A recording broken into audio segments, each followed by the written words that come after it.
Bonjour Anne. Bonjour Antoine. Anne, pouvez-vous rapidement vous présenter et surtout nous présenter votre rôle face à des lycéens et des étudiants?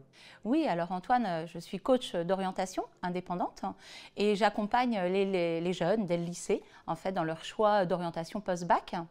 Et puis l'orientation ne se termine pas une fois qu'ils ont leur bac en poche, hein. Les choses continuent, de nouveaux choix sont à réaliser et donc je les accompagne en cours de cursus, notamment au moment des choix de master ou dans le cadre de réorientation. Alors tous ces accompagnements se déroulent soit à mon cabinet, si ce sont des accompagnements en individuel, ou bien directement dans les établissements lors de séminaires, notamment pour préparer au choix de master. Et puis je suis ravie de collaborer avec Omnes Éducation dans le cadre des admissions. Alors le groupe Omnes Éducation a développé une nouvelle approche pour présenter nos différentes formations aux lycéens et aux étudiants, les pôles experts. Qu'en pensez-vous? Je trouve que cette approche par pôle expert répond parfaitement aux attentes des jeunes. Combien de fois j'ai entendu des jeunes qui revenaient, vous savez, des salons pour l'orientation et qui me disaient combien ils avaient un sentiment d'amertume. Ils ont eu le sentiment qu'il y avait tout un jeu de séduction entre les écoles qui les attiraient à chaque fois et donc sans tenir compte de leur propre motivation. Donc ils ne se sentaient pas vraiment écoutés. A contrario, je trouve que vos pôles experts partent comme on le fait en coaching, du candidat, de ses envies, de ses besoins. Et je trouve que c'est une réponse personnalisée. Est-ce que cette approche des pôles experts vous paraît cohérente face à la complexité du choix des études supérieures? Alors Antoine, oui, vous avez raison de parler de complexité des études supérieures. Si on regarde simplement Parcoursup, ce sont plus de 17 000 formations qui sont proposées au catalogue. Sans parler du jargon, on parle de bachelor, de programme PGE, de Master of Science, de BUT même depuis cette année. Et je trouve que vos pôles experts sont riches et novateurs. Pourquoi? Parce qu'ils placent le candidat au cœur de la démarche et leur apportent pour le coup une réelle lisibilité. En fait, le candidat arrive avec son bagage, avec ses envies, avec ses besoins. En termes, il a défini des critères de choix. Peut-être qu'il a envie d'étudier dans telle ville, peut-être qu'il veut tel type de format en alternance ou non. Eh bien, ces questions, c'est quelles sont mes possibilités? Que me proposez-vous? Eh bien, vos pôles experts répondent à toutes ces questions. Est-ce que cette démarche est aussi rassurante pour les parents de nos lycéens et de nos étudiants? Alors les parents, ils sont vraiment à cœur d'aider leur enfant à faire des bons choix et ils se sentent en même temps complètement démunis. Pourquoi? Parce qu'ils se rendent bien compte que finalement les choses ont beaucoup changé depuis l'époque où eux-mêmes ils ont fait leur propre choix. L'accès à la formation, les débouchés. Aujourd'hui, on a un Parcoursup qui est assez complexe, on a une offre de formation qui est pléthorique, des passerelles qui n'existaient pas avant, des nouveaux métiers qui émergent. Finalement, il y a vraiment de quoi se sentir perdu. Les parents craignent aussi que leur enfant se trompe d'orientation et qu'ils se sentent malheureux. Alors oui, je suis vraiment convaincue que la démarche du groupe Omnes Éducation répond parfaitement à leurs attentes. C'est une démarche que je trouve novatrice et adaptée. Elle reflète quelque part la signature du groupe, telle que j'ai pu le constater dans le passé. En fait, je vous trouve très portée sur le besoin de chacun, avec un accompagnement individualisé au plus proche des besoins de chaque candidat. Et puis je trouve que partir de ce qui motive le candidat, que ce soit le digital, le sport ou encore le luxe, eh bien, ça permet aux jeunes de trouver à travers le pôle expert une déclinaison d'offres de formation à l'intérieur du groupe. Anne, en termes de dernière question, pouvez-vous nous donner un exemple d'un lycéen que vous pourriez orienter vers un pôle expert? Alors oui Antoine, je pense à un jeune lycéen que j'ai accompagné récemment. Il est en terminale et il m'a dit qu'il était intéressé par le domaine du digital. Alors c'est un domaine très complexe, hein, très varié aussi et en même temps il n'a pas envie de coder. Je pense que grâce à votre pôle expert, eh bien, ce jeune va pouvoir trouver chaussure à son pied au sein du groupe Omnes Éducation. Le pôle expert va pouvoir l'aiguiller vers ce qui lui plaît le plus, que ce soit le multimédia, la création, le design ou encore le marketing. Merci Anne pour cette interview. Merci Antoine.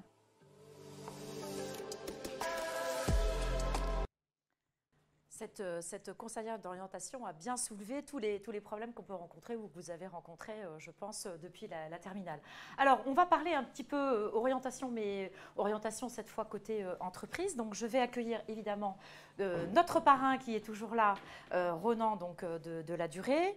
Rebonjour, installe-toi Ronan. Merci. Et puis, je vais accueillir aussi les deux invités qui vont intervenir par la suite. Donc, Ibtissem Kawadji, c'est comme ça qu'on dit, qui est Global Talent Manager chez Dior Couture. Décidément, Dior aujourd'hui, grand succès.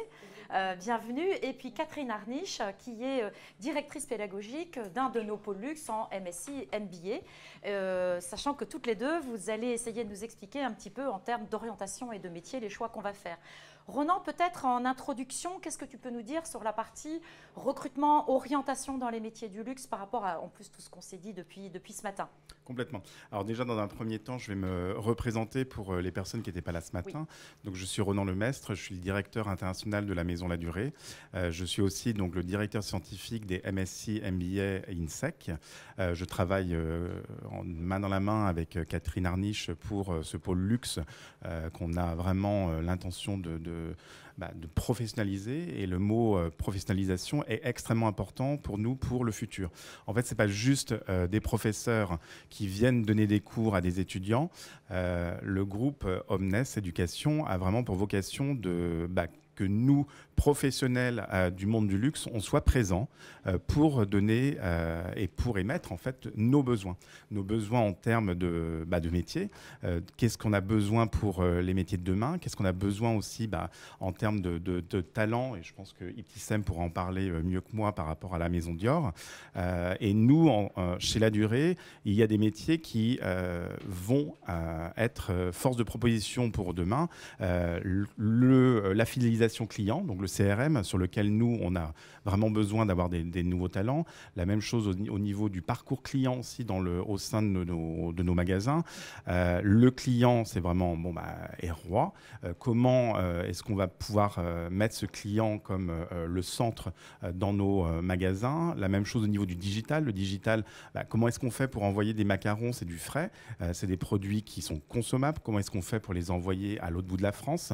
Donc, il y a énormément de questions sur lesquelles nous, on se positionne et sur lesquelles on va investir énormément de budget pour l'avenir. Donc voilà, en fait, il y a énormément de questions et c'est vrai qu'au niveau les marques de luxe n'ont pas été très présentes sur le digital, mais maintenant investissent énormément de budget et d'argent sur ce domaine. Et c'est quelque chose qu'on va mettre en place aussi avec Catherine sur nos programmes à venir, sur Paris, sur Bordeaux, sur Lyon, parce que c'est vrai que nous, on parle du pôle luxe ici à Paris, mais le pôle luxe, on l'a dans toutes les villes où le groupe Omnes Éducation est présent. Et c'est extrêmement important qu'on puisse mettre en avant ces nouvelles stratégies digitales, ces nouvelles aussi stratégies au niveau de comment est-ce que le client, l'accueil client, le parcours client aussi au sein d'un magasin, au sein d'un restaurant. Extrêmement important pour nous de le mettre en place. Et c'est vrai qu'on doit aussi donner ces exemples à un groupe Omnes Éducation en se disant voilà, on travaille main dans la main, mais c'est pas que les professeurs, c'est pas non plus que je vais dire Claire Souvigné ou Catherine Arniche qui sont là, qui doivent imposer. Nous sommes là en tant qu'entreprise à donner aussi nos orientations et ce dont on a besoin aussi pour les métiers de demain. Voilà. Sachant que justement la palette de métiers est extrêmement large. Tout à fait. C'est ce sur quoi on aimerait bien parler maintenant. Complètement. Alors, tu veux que je te libère? Je crois que tu as... Oui, je dois partir, mais en tout cas, c'était un grand merci d'être présent. Je suis ravi d'être le parrain en tout cas de groupe Omnes Éducation pour le pôle luxe.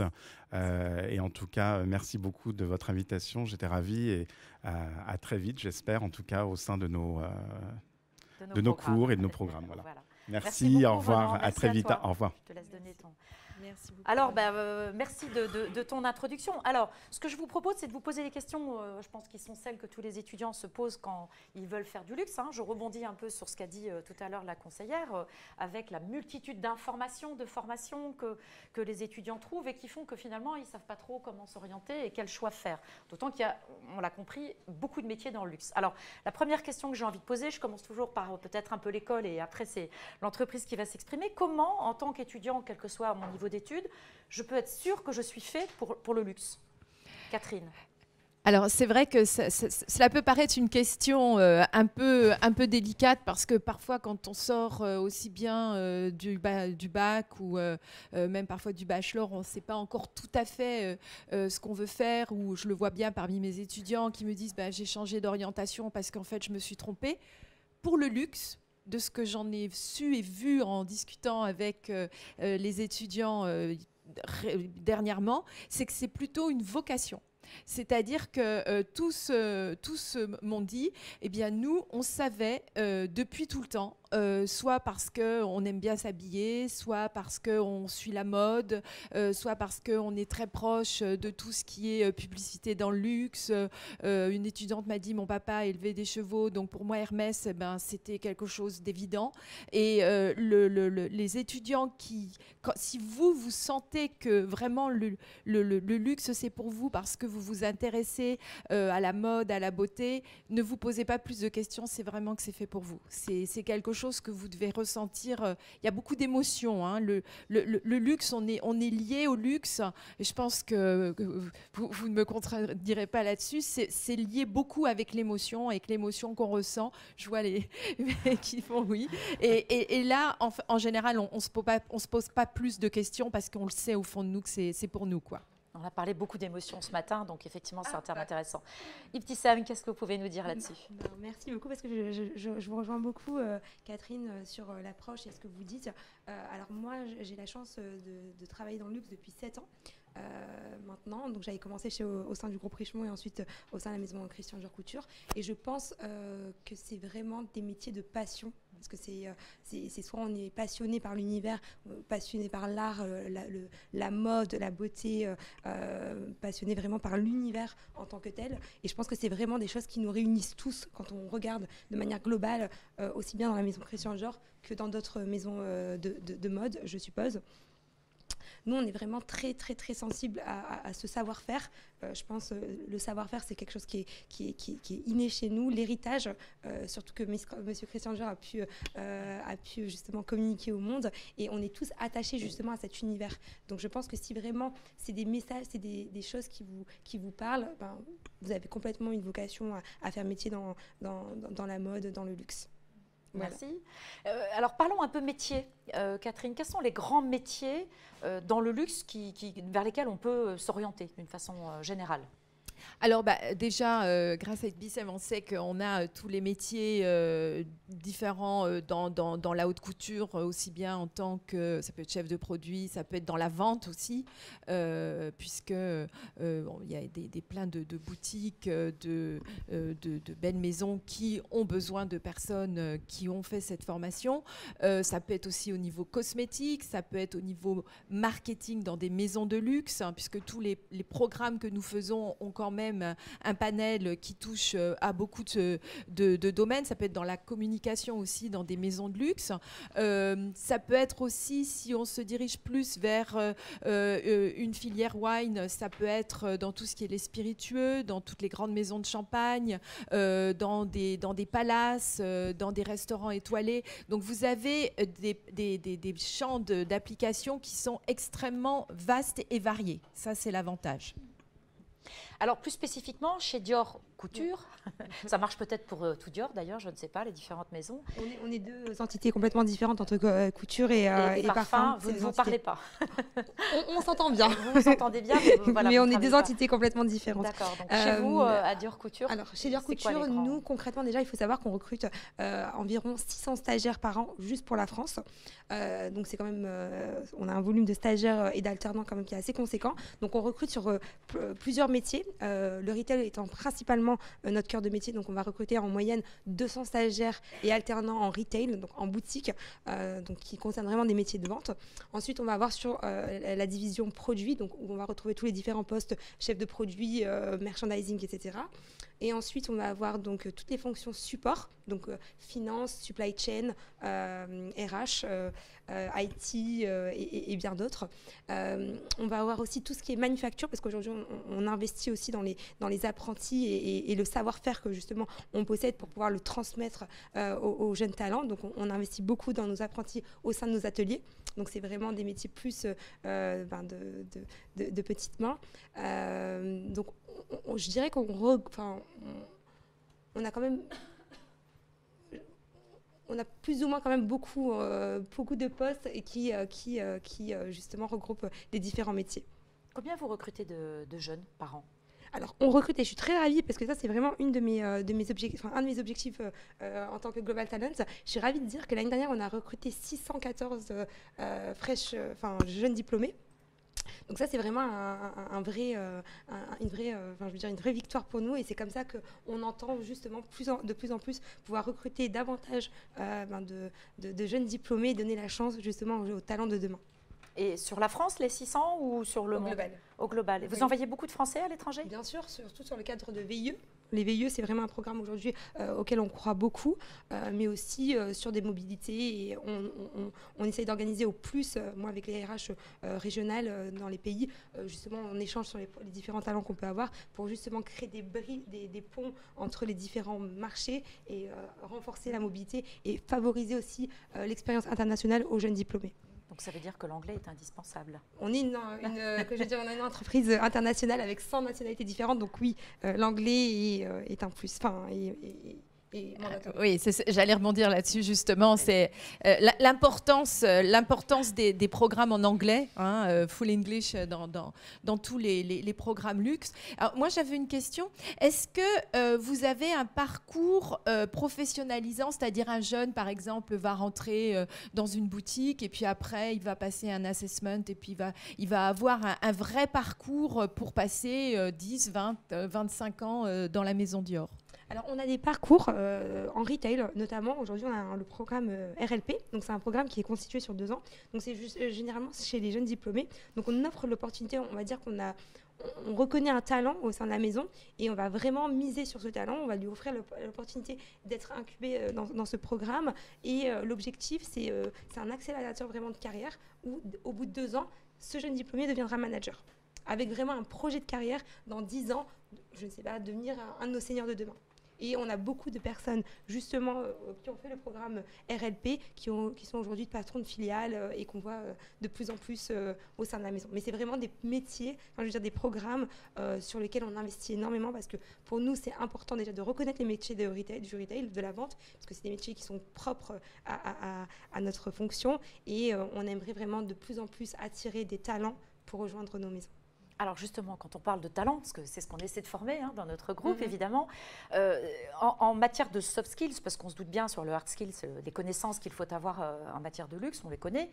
Par contre, en matière de soft skills, on a un peu plus de mal à faire comprendre aux étudiants ce qui est indispensable dans l'univers du luxe. Quels sont ceux qui, pour vous, sont vraiment indispensables? Alors moi, je pense que déjà, le savoir-être, bien sûr, c'est... En termes de soft skills, je dirais être très souriant parce qu'on est en contact du client, donc c'est vraiment mettre à l'aise, être souriant, être dans le service, avoir cette générosité de cœur, de vouloir vraiment servir quelqu'un et transmettre aussi un peu tout l'héritage que nous, on peut vous transmettre de la maison. Au client, parce que c'est l'interface. En retail, on est vraiment à l'interface avec le client. Donc, l'objectif, c'est vraiment de pouvoir communiquer dans cette générosité et être à l'écoute, je pense, toujours, parce que je pense qu'on est toujours dans une volonté aussi de s'améliorer et on est là aussi pour vous accompagner dans toutes les circonstances. Donc, une personne vraiment qui est à l'écoute, généreuse et avec une volonté de bien faire, c'est ce qui est important. Alors, Catherine, comment on travaille ça avec les étudiants dans les formations, notamment en master? Ah, merci Claire, ma question préférée. Les soft skills au MSI MBA Paris sont extrêmement importants et c'est un des points saillants de notre parcours en plus des cours classiques. Nous avons des soft skills où nous développons justement toutes ces aptitudes ou tout ce que vous avez à développer pour pouvoir travailler dans le luxe. Alors bien sûr, les soft skills, me direz-vous, vont servir aussi bien à quelqu'un qui va faire de la finance ou qui va faire du marketing. Oui, bien sûr, mais ils ne l'utiliseront pas comme vous allez pouvoir l'utiliser quand vous allez demain travailler dans des maisons de luxe. Le client dans le luxe, le produit souvent on parlait tout à l'heure de digitalisation, il le connaît. Il a été sur Internet, il a été voir ce qui se passait. La différence dans le luxe, c'est la façon dont vous allez accueillir le client, la façon dont vous allez transmettre de l'émotion, la façon dont lui va se sentir comme à la maison, où il va avoir l'impression qu'on l'accueille, qu'on fait attention à lui, qu'on l'écoute, qu'on comprend ce qu'il dit, qu'on arrive vraiment à retranscrire ses besoins, ses pensées. Et tout ça, ça s'apprend grâce au séminaire Soft Skills que nous mettons en place à l'INSEC, où pendant 3 jours complets, vous êtes plongé dans l'univers des soft skills à travers des ateliers, des conférences avec un coach, avec aussi des tests pour savoir quels sont vos soft skills et ceux que vous pourriez développer justement pour demain arriver au niveau voulu, au niveau du luxe comme chez Dior ou dans d'autres maisons. Donc vraiment, les soft skills sont, aujourd'hui, vous êtes d'accord, essentiels dans le recrutement et la détection des talents. Hein. De plus en plus d'entreprises nous le disent, alors pas uniquement dans le luxe, mais on a ce sentiment que c'est vraiment là obligatoire, quoi. Mais clairement, parce que là, on est en train justement de lancer nos campagnes de recrutement et surtout au retail principalement. Et on ne recherche pas des personnes qui ont de l'expérience. On est vraiment sur des soft skills, un savoir-être qui est quand même assez important. Voilà. Alors c'est intéressant, vous me parliez tout à l'heure en off de la partie retail parce qu'on rencontre ce problème avec beaucoup d'entreprises du luxe. Vous avez énormément de besoins dans les boutiques et les étudiants, souvent, sans même en avoir jamais fait, détestent la vente. Alors c'est vrai que nous, dans les écoles, dans toutes les écoles du groupe, on essaie vraiment de leur faire comprendre à quel point la connaissance du client, elle est importante et que c'est un démarrage dans la vie. Mais par rapport à ce rejet de la vente, comme ça, un peu, sans savoir pourquoi, comment vous essayez de lutter? Quels sont les arguments chez Dior qui permettraient de dire « Ah bah tiens, j'ai quand même envie d'essayer d'aller un peu en retail chez Dior ». Déjà, il faut savoir que nous, c'est notre cœur de métier, tout simplement parce qu'on a 200 boutiques globalement. C'est notre cœur de métier. C'est combien de vendeurs dans le monde, Dior? À peu près 3000. Hein. Parce que c'est 76% de la population globale. Ah oui, donc c'est quand même, on a quand même beaucoup de personnes en boutique parce qu'on est quand même un business qui est retail. Hein. Même si on est une fashion house, on reste quand même un retailer. Et moi, je le vois de manière générale au sein de la maison. On a beaucoup aujourd'hui de reconversions, mais de personnes qui sont au siège et qui souhaitent aller en boutique. Pourquoi? Parce qu'on reconnaît aujourd'hui que c'est le cœur de métier. Si on n'a pas cette compréhension de ce qui se passe sur le terrain, on ne peut pas grandir et développer au sein d'une entreprise.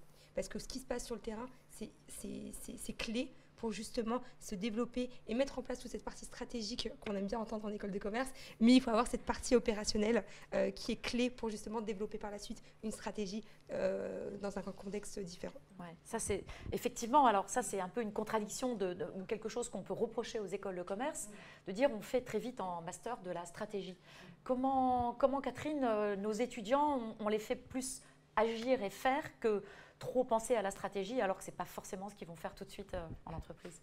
Alors, on a une pédagogie au niveau de l'INSEC qui est innovante et qui vous permet justement de vous mettre très rapidement dans l'atmosphère même d'une entreprise ou d'une maison comme Dior ou d'autres maisons, où vous avez une partie des cours où vous allez devoir, qu'on appelle des cours en pédagogie, où vous allez devoir réfléchir sur une problématique que nous avons, que l'intervenant choisit, puisque nous avons des intervenants qui tous viennent du monde professionnel et qui viennent avec leurs propres expériences et qui vont vous faire travailler sur une problématique bien spécifique et sur laquelle vous allez réfléchir ensemble et trouver des vraies solutions.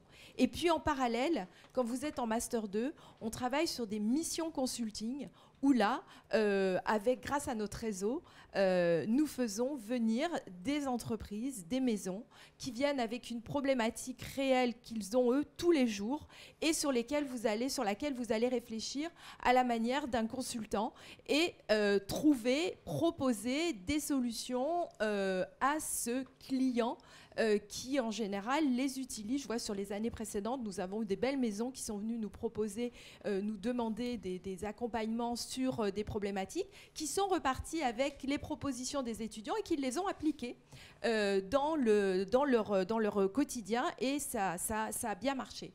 Donc vous, ça vous permet d'avoir déjà un peu un pied dans une entreprise quand vous présentez en groupe ce que vous avez préparé et les solutions que vous proposez aux clients. C'est quand même déjà tout de suite un lien avec peut-être un futur employeur. Alors sur la vente, c'est quoi les grandes qualités attendues pour les gens que ça intéresserait de faire du retailing? Alors, je dirais déjà être passionné. Sincèrement, je pense que s'il n'y a pas de passion pour le métier, pour les produits, c'est difficilement. On peut sensiblement. On a des difficultés du moins à le communiquer aux clients. Donc je pense vraiment être passionné. Avoir envie de se dépasser, parce que c'est pas forcément des métiers toujours qui sont faciles, et ça je l'entends, mais il y a un vrai challenge à se développer dans ces métiers. Donc je pense une envie vraiment de se développer, être souriant, vouloir vraiment avoir toujours une bonne volonté, et je pense que ça c'est déjà clé. Combien gagne un débutant en vente dans une boutique? C'est indiscret de vous poser la question? Je ne pourrais pas vous dire. En plus, sincèrement, je n'ai pas les chiffres parce que je ne suis pas du tout rattachée à la RH sur la partie rémunération. Retail, oui, moi je suis vraiment projet. Donc je ne pourrais même pas vous dire. Mais de manière générale, il faut savoir que déjà, je trouve qu'il y a des salaires qui sont beaucoup plus intéressants en retail que ce qu'on croit parfois en office. Donc je pense qu'il faut privilégier aussi dans ce sens, parce qu'en retail, vous avez des commissions qui sont quand même très intéressantes qu'il ne faut pas négliger. Tout à fait, oui. Et en plus, en retailing du luxe, nous, on le voit sur nos étudiants, ils gagnent plus que, évidemment, en boutique traditionnelle. Et puis, vous êtes exposé aussi à une clientèle qui est quand même assez différente. Enfin, je veux dire, moi, j'ai des vendeurs qui me racontent un peu leur expérience parfois. Ils sont en contact avec des célébrités. Des milliardaires. On peut trouver son futur mari. Exactement. Il y a des opportunités. Voilà, il y a toujours. qui Mais je veux dire, c'est toujours intéressant de voir les personnes avec qui ils sont en contact. Donc, je trouve que voilà, c'est une population.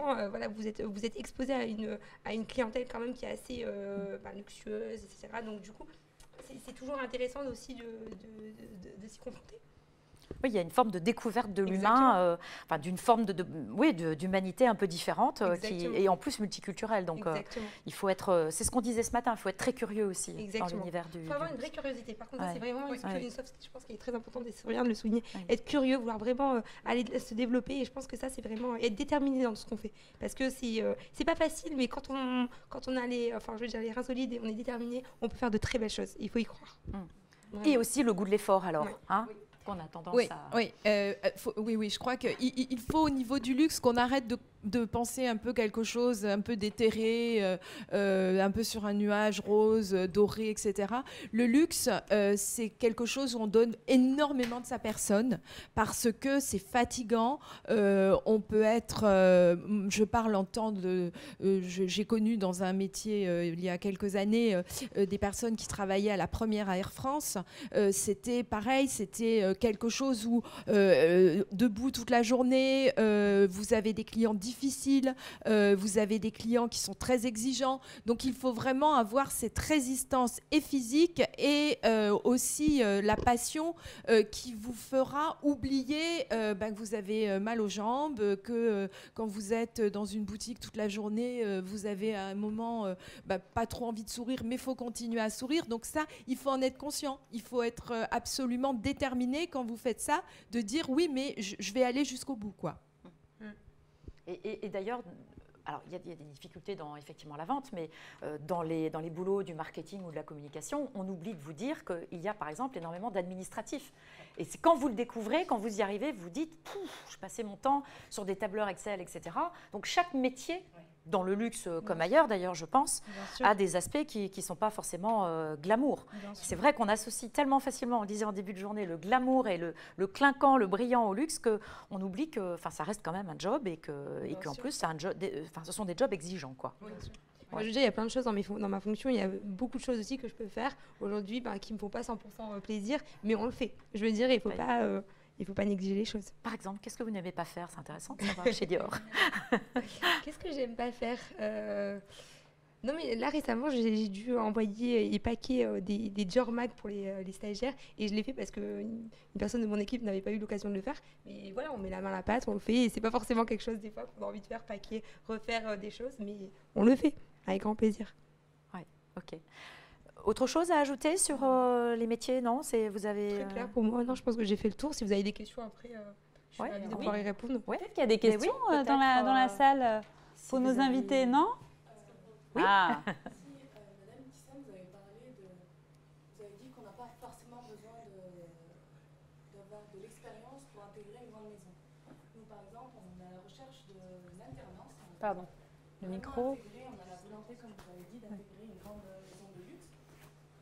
Il y a toujours une étape avant de faire un entretien et on n'a jamais eu la chance d'intégrer. Et je pense que quand les grandes maisons regardent notre CV, ils voient qu'on n'a aucune expérience.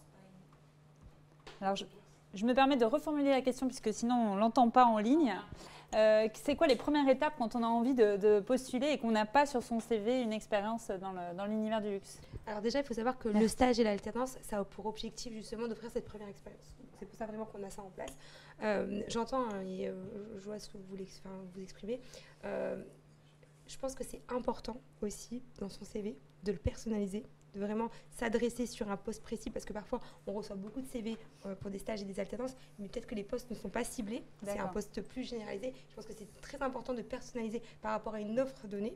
Aussi peut-être que via LinkedIn, parce que LinkedIn aujourd'hui c'est un outil quand même qui est très intéressant, voir qui est la personne qui est responsable du recrutement, peut-être la contacter directement avec un email bien personnalisé, expliquer bien les motivations pour pouvoir vraiment toucher davantage les gens et s'assurer que derrière il y a un vrai retour. Mais vraiment avoir une approche plus personnalisée, je dirais, qui est importante. Une approche luxe. Hein. J'ai vu beaucoup de CV de personnes qui voulaient postuler dans des maisons de luxe.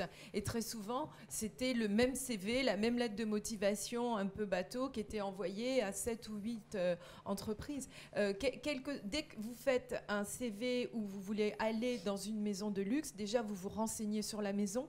Vous regardez tout ce qui a été fait, le fondateur, où est-ce qu'ils sont, dans quel pays, et la lettre de motivation, vous allez la centrer sur justement l'histoire de la maison pour que la personne qui le lit se dise « Ah tiens, elle connaît bien ou il connaît bien la maison ». Et pareil, le CV, mettez en avant dans votre CV ce qui va pouvoir tirer l'œil de la personne qui va recruter. Et faites pas, j'allais dire, le même CV pour tout le monde. Ouais. Et surtout, assurez-vous, parce que moi je les vois plein de fois, des fois on ne comprend pas très bien la trajectoire de la carrière, dans le sens où je m'exprime. Vous allez postuler pour un poste en publicité, après presse, après merchandising, après VM. Enfin, il faut vraiment que ce soit quand même clair et précis la démarche, pour qu'on comprenne aussi le projet derrière. Et pas postuler pour postuler. Ou sinon l'expliciter dans la lettre de motivation, qu'on comprenne le cheminement. Sachant qu'on ne peut pas toujours aller jusqu'à la lettre de motivation, donc le CV déjà, effectivement, est très important. Mais vous viendrez nous le montrer. Exactement. Il y a d'autres questions? Oui. Bonjour, dans mon cas, je viens de terminer le Master 2 en cosmétique et luxe. Et du coup, je suis en recherche d'emploi. Et je rencontre la même difficulté parce que mes expériences n'étaient pas dans une maison de luxe avant. Et donc, j'ai entendu qu'il fallait bien personnaliser sa lettre et sûrement l'envoyer à une personne directement. Parce que dans mon cas, j'ai l'impression que quand je postule en ligne, j'ai aucun retour. Donc, je ne sais pas comment ça fonctionne. On connaît qu'il y a des outils de sélection automatique.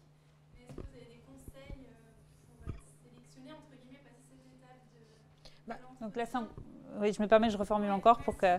Donc c'est encore une demande de petits conseils sur comment réussir à passer les étapes. En fait, c'est la problématique du digital aussi, quoi, parce que tu n'as pas de réponse en face, c'est du fait. Alors moi je peux vous garantir, chez Dior, moi j'ai une équipe, qui est complètement en charge du recrutement. Donc j'ai 5 personnes dans mon équipe chargée de recrutement qui regardent tous les CV. Donc on screen absolument tous les CV et on s'engage vraiment à donner une réponse au bout de 3 semaines aux candidats. Donc ça, c'est vraiment un engagement de notre part au sein de la maison pour s'assurer vraiment qu'il y a un retour sur les candidatures et sur l'intérêt que les personnes peuvent avoir pour notre maison. Après, une fois encore, moi, je pense vraiment que c'est une question de personnalisation, s'assurer vraiment qu'on se positionne sur le bon poste, sur la belle offre, et aussi expliquer pourquoi avec une lettre de motivation qui explique derrière le cheminement. Moi, j'invite aussi, je trouve que contacter via LinkedIn, ça a complètement du sens de le faire, voilà, repérer un peu qui est la RH et peut-être faire un message personnalisé pour pouvoir avoir peut-être plus de retours, si c'est vraiment ce que vous voulez. De l'audace et de la personnalisation. Voilà. Une autre question peut-être? Ah, il y en a. Oui. Bonjour madame. Bonjour. C'est pourquoi au début je suis vraiment désolée pour mon français parce que je suis juste étudiante étrangère et je veux vraiment travailler au sphère du luxe à Paris parce que je suis vraiment besoin. Et j'ai une question. Si c'est souvent pour vous de travailler avec les étudiantes étrangères, de Russie particulièrement. Et ici, j'ai déjà l'expérience de travailler avec la communication de marques de luxe. Et je suis vraiment intéressante si c'est, je sais pas comment te dire. Et vous pouvez parler, you may speak in English if you want, no? C'est plus facile. Thank you. La libération. Thank you. And I just wanted to Oui, ça sera. if thank you. I need to repeat my question from the beginning. Okay. Hello. My name is Karina, and I'm a Russian student here, and I really want to work in the luxe here in Paris, and in Russia I have already an experience working with communications with luxurious brands such as Chaumet. Chaumet. I made the communications for Chaumet in Russia by my PR agency, and I just wanted to ask you if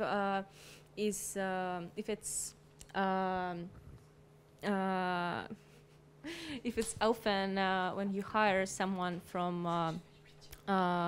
Russia or from other countries, is it, I don't know, is it a benefit for me to speak 3 languages and doing my job here, and if my experience in Russia counts here? Okay, I understood your question. So let me tell you, first of all, we have a very strong policy in terms of inclusion and diversity at Dior. It's something very important for us. And also, we have more than 100 different nationalities. So we are really hiring from everywhere and anywhere in the world, no matter the background or whatever, especially in the HQ. So obviously, I mean, if you have a relevant profile and competencies, we'll be more than happy to welcome you at Dior. With all the pleasure. Good news. Voilà. Bien sûr, vous parlez russe, j'espère. Ah, C'est bien, trilingue, c'est bien. c'est top. And Ouais. especially because English, sorry, but English is mandatory, is our first language at Dior, and the local language on the side. But English is mandatory because we are like a really multinational company. On a bien fait de faire le programme en anglais, je viens Eh d'entendre. oui, on vous le dit. Mademoiselle, vous aviez une question. C'était pas tellement une question, mais je voulais plus savoir votre parcours scolaire et professionnel. Ah ben si, c'est une question. Quel est Intéressant. votre parcours scolaire? Alors moi, j'ai fait une école de commerce à Paris dans les RH. Donc j'ai été diplômée en 2014. Et à la suite de ça, je suis partie directement vivre à Dubaï. Je voulais quitter la France parce que je voulais absolument avoir une expérience internationale, parce que je trouve que c'est très important quand on est jeune d'avoir une expérience et une exposure internationale. Donc je suis partie donc, en 2014. J'ai travaillé pour le groupe Richemont, donc j'ai eu beaucoup de chance parce qu'à 23 ans, j'étais responsable du recrutement pour toute la zone du Moyen-Orient, l'Afrique et l'Inde pour le groupe Richemont. Donc j'ai géré toutes les marques du groupe. Et 2 ans, je suis restée 2 ans et demi. Ensuite, j'ai rejoint la maison Christian Dior en tant que responsable RH pour la zone du Moyen-Orient. Et j'ai eu une promotion récemment au siège en tant que Global Talent Manager. Après, comme vous tous, j'avais pas forcément d'expérience dans le luxe à proprement parler en quittant mes études. Je veux dire, j'avais une expérience dans l'hôtellerie de luxe, mais c'était pas une expérience à proprement parler dans le secteur du luxe. Mais j'ai toujours été vraiment très, très animée et très enjouée par l'univers. Et pour moi, c'était hors de question que je travaille dans un autre univers que le luxe. Donc je me suis donné les moyens et j'ai tapé parfois à des portes et il fallait le faire. Et faut pas justement... pas hésiter. Faut pas hésiter parce que je pense que si on veut vraiment quelque chose, on peut l'obtenir. Donc c'est pas de la chance, c'est du talent. C'est du travail. Et de l'audace. Voilà, de Et l'audace, du talent. Et de la passion. Ouais, la passion. Et un peu de réseau aussi. Hein. Voilà, c'était c'est deux choses, oui. Voilà. Finalement. Oui, c'est vrai. Moi, je sais, personnellement, je me rappelle quand j'étais à Dubaï, et je pense que j'avais votre âge, j'avais 22-23 ans, je contactais plein de marques de luxe et je proposais des cafés, je proposais vraiment de rencontrer des gens dans tous les différents secteurs. Je veux dire, je targetais pas forcément des managers en RH ou autre, mais j'essayais vraiment d'avoir un réseau développé pour qu'on puisse parler de moi, pour qu'on m'explique aussi l'univers, les codes, qu'est-ce qu'on attend et connaître les opportunités pour justement pouvoir être dans la place. Exactement. Intéressant le coup du café. Vous pouvez le faire avec la coupe de champagne, mais ça coûte un peu plus cher. Hein, Est-ce qu'il y a encore une question? Ah oui, il y a une question là-bas. Vous avez une question? Oui. Déjà, bonjour à tous. Bonjour. Merci pour cette présentation. En fait, tout à l'heure, vous aviez dit que le retail, c'était le cœur du métier et qu'il y avait beaucoup de gens en office qui, justement, revenaient vers une expérience retail pour avoir plus conscience de la réalité du terrain, j'imagine. Mais est-ce que, justement, le cheminement inverse serait possible, par exemple, de commencer par la vente, le retail, et d'acquérir des compétences, en fait, directement sur le terrain et qu'elles soient reconnues, c'est-à-dire après d'être polyvalent et d'évoluer dans ce cadre-là? Ah mais complètement. Complètement. Moi, je peux vous donner juste l'exemple typique de mon ancien RH, mon ancien boss au Moyen-Orient. Ouais. Il était directeur de boutique et ensuite il est passé DRH. Et il y en a beaucoup qui ont ce type de parcours. Je veux dire, on n'est pas du tout. Je veux dire, il y a des personnes qui étaient en boutique qui sont passées en CRM, sur la gestion client, plus data, etc. Je veux dire, c'est totalement faisable. Encore une fois, c'est vraiment votre affinité, vos compétences. Ouais. Et nous, on est là aussi un peu pour vous aiguiller, pour vous s'assurer que on est en lien avec vos compétences et ce que vous pouvez offrir à l'entreprise. Sans forcément passer par une école des fois, même si j'imagine que c'est quand même fortement recommandé. Comment? Même si... Sans forcément passer par des écoles, par exemple, pour valider des acquis de compétences. C'est quand même fortement recommandé, j'imagine. Je pense que c'est un peu compliqué, oui. Ouais. Je pense que ça dépend après les postes. Est-ce que c'est... ce sera forcément quelque chose que vous avez vu en boutique, parce que généralement, les parcours, ils sont un peu liés. Mais si on est vraiment sur des... nous, on est vraiment, je pense, une maison où on parie, comme dirait Monsieur Dior, on mise, we bet on people. Et ça, c'est important. Donc, on fait confiance et on est là aussi. Nous, on a des formations en interne où on accompagne aussi nos collaborateurs pour les développer. Donc, on a beaucoup de choses qu'on met en place pour s'assurer qu'il y a un vrai développement et qu'on ne laisse pas les gens après. On vous donne l'opportunité, mais derrière, il n'y a pas de développement. Bien sûr. Si Merci je peux beaucoup. juste me permettre. Peut-être le micro. Il y a besoin du micro, pardon. Merci. Oui, effectivement, commencer en boutique et après pouvoir évoluer, bien sûr. Par contre, dites-vous bien que toutes les compétences que vous aurez acquises en amont vous seront utiles à ce moment-là. C'est-à-dire que quelqu'un qui a fait une école de commerce avec une spécialisation luxe, où elle aura vu différentes facettes du métier, une fois après que cette personne ira en vente dans les boutiques, avec tout ce background qu'elle aura eu, ça sera autant d'atouts qui lui permettront d'être repérée et de pouvoir après faire carrière.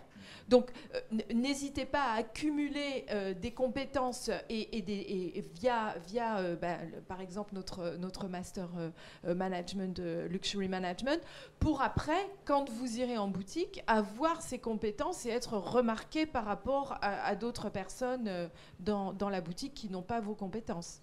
Vous êtes dans quelle formation, si ça n'est pas indiscret? Rien à voir. J'ai un parcours assez atypique.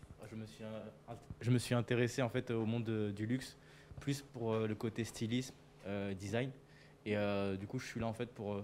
je travaille aussi en parallèle dans la vente.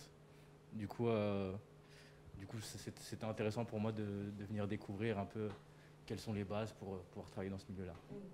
D'accord, très bien. Plus de questions? Si. Ah oui. Merci. Je voulais savoir, après le Covid, forcément, les boutiques ont réouvertes. Et donc, je voulais savoir si Dior avait retravaillé un petit peu son parcours expérientiel client en boutique. Et si les codes, du coup, étaient bien transmis à toutes les boutiques. Et s'il y avait quand même des process d'accueil client qui étaient les mêmes sur toutes les boutiques. Et comment, après le Covid, vous avez justement travaillé sur l'expérience client en boutique pour pouvoir redonner un petit souffle en fait à cette reconstruction, j'imagine quand même pour pas mal de personnes, puisque vous avez été fermés quand même comme tout le monde. Donc voilà, c'est pour savoir un petit peu si vous aviez justement travaillé stratégiquement sur le parcours client aujourd'hui. Alors, très bonne question. Alors, il faut savoir déjà que nous, bien qu'on a eu le confinement partout dans le monde, on a continué quand même à entretenir des relations avec nos clients via les réseaux. Enfin, je veux dire, de manière générale, on est toujours en contact par message ou autre. Donc, la relation est toujours présente et on faisait toujours des ventes à distance. Donc, on a vraiment plus développé le e-commerce.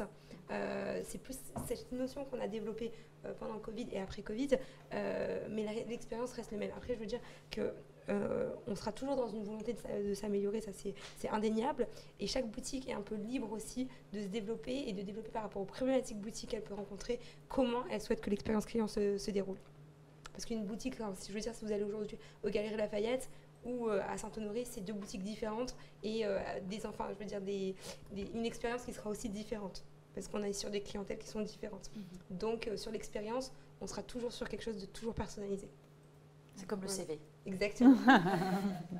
Merci beaucoup. Donc, ça veut dire que vous recrutez en CRM alors? Oui, merci. Bien sûr. Bonjour.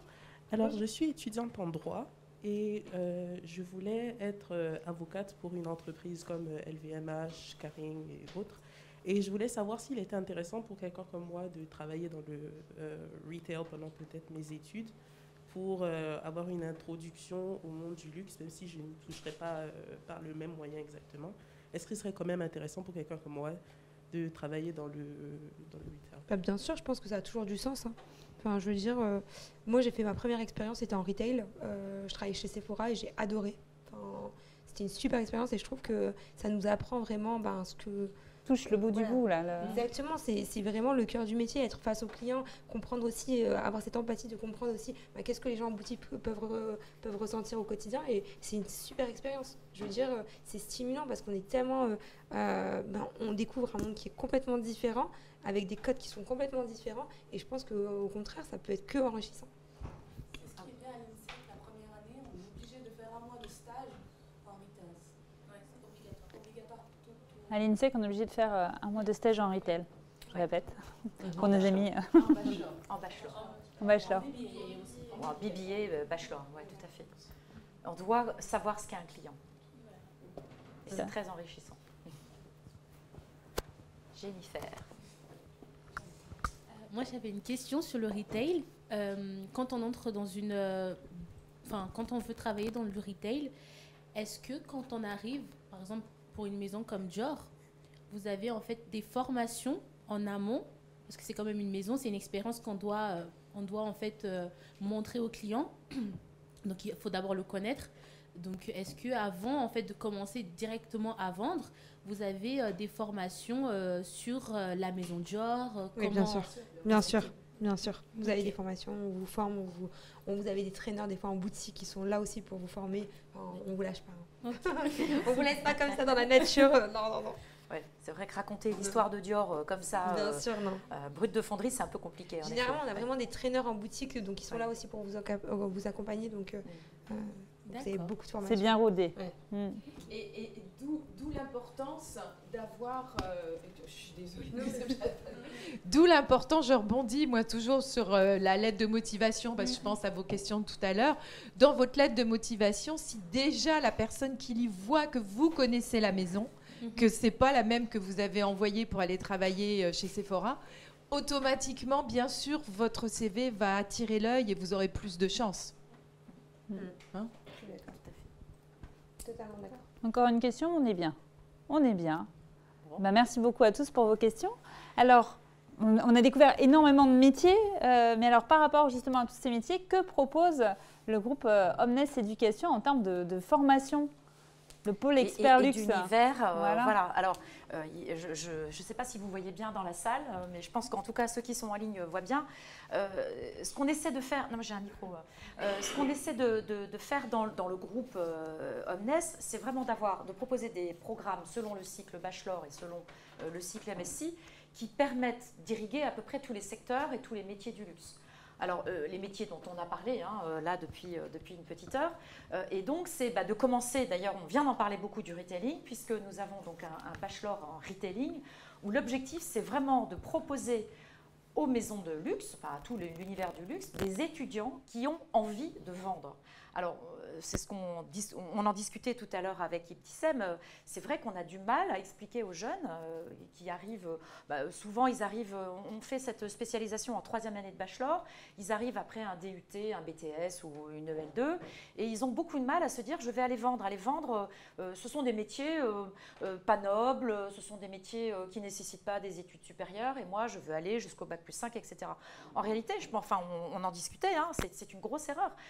Je pense que là maintenant, Ibtissem vous l'a fait comprendre, c'est que vraiment, il y a une noblesse et surtout, le cœur du métier, c'est vraiment la compréhension du client. Et que, là aussi, on en parlait, nos étudiants qui font de la vente, pour ceux qui ont vu Louis Le Goff tout à l'heure, lui, il a un itinéraire qui est déjà tracé. Et il a commencé par la vente parce que c'est vraiment ce qui le faisait vibrer. Et il va le faire encore peut-être 1 an ou 2. Et puis après, il va passer à autre chose. Comme on le disait au jeune homme, c'est vraiment une question d'aller-retour. Mais là, dans ces programmes, en bachelor, on vous donne les codes et les premiers soft skills qui sont vraiment importants pour le luxe. Alors, dans le groupe, soit vous avez des formations qui sont très ventes, soit vous avez des formations.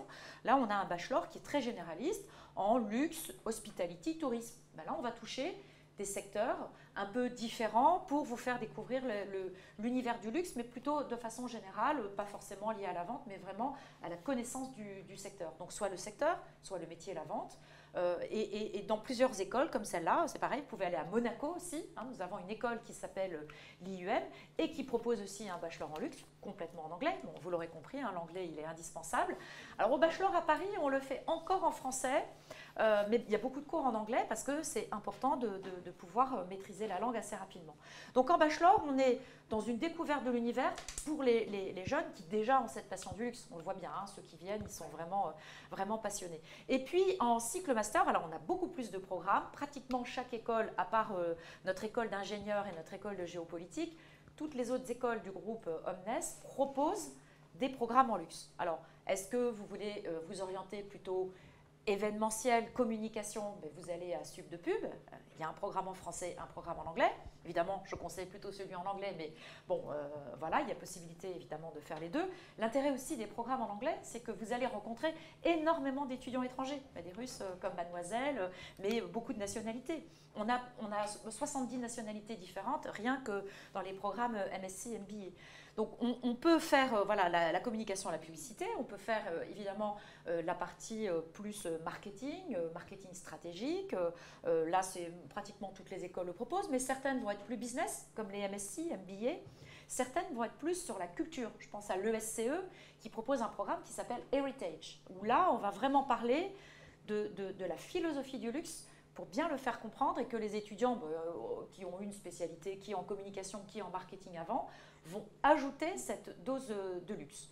Donc, et puis bien sûr l'IUM Monaco qui propose, alors on propose du luxe de toute façon dans toutes les villes et tous les campus où nous sommes présents, et où que vous soyez, vous l'abordez soit sous l'angle d'une expertise, soit sous l'angle très généraliste, soit même sous l'angle d'une option, puisque par exemple nos programmes grande école, donc à l'EBS, à l'ESCE et à l'INSEC grande école, vous avez un programme généraliste et sur la dernière année ou les 2 dernières années, vous choisissez une majeure qui est une majeure liée au luxe, alors le luxe marketing, le luxe communication, le luxe événementiel, selon le métier dans lequel vous voulez être. C'est important de dire que le luxe, ce n'est pas un métier, c'est un secteur dans lequel vous allez exercer des métiers. Puis bien sûr, on a beaucoup d'étudiants, mais qui ne sont pas dans des programmes de luxe, qui font de la finance, du droit, comme le disait Mademoiselle.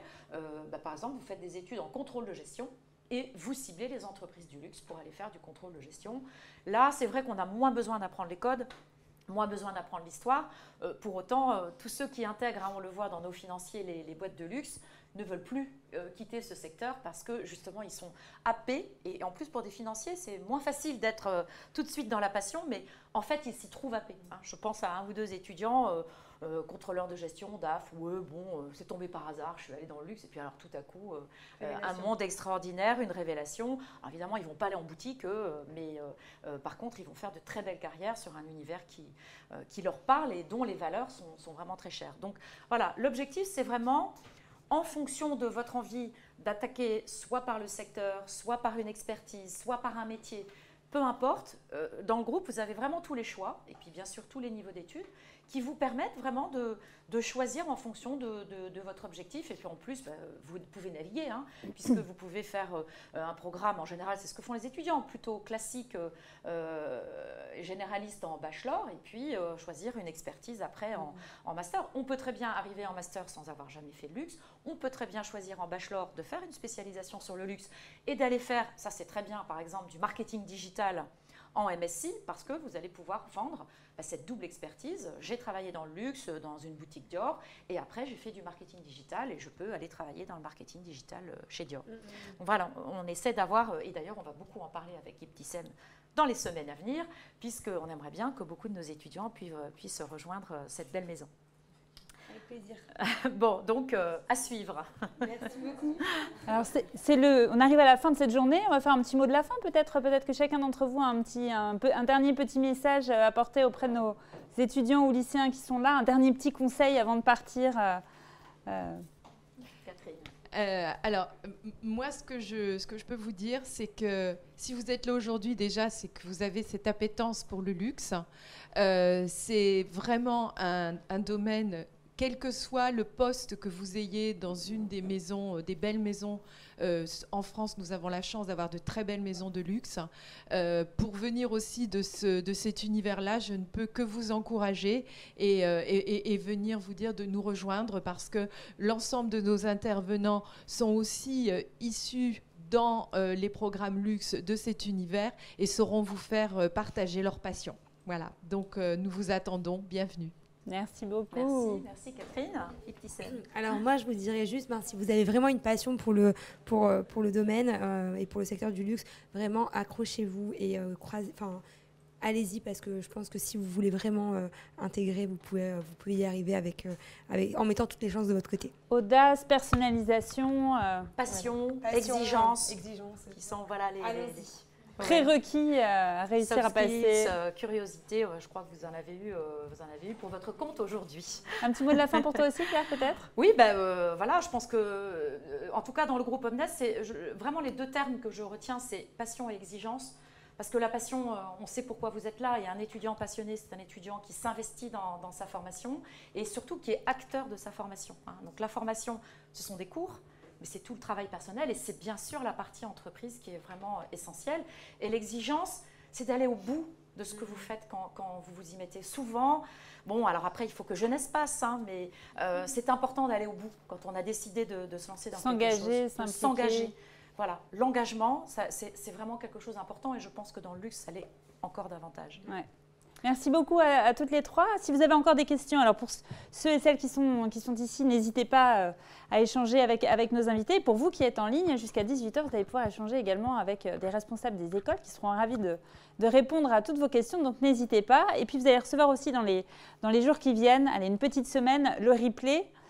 Et puis également tous les liens avec tous les parcours de formation qui sont proposés dans le cadre du pôle expert luxe du groupe Omnes Éducation. Voilà, merci beaucoup et puis à très bientôt.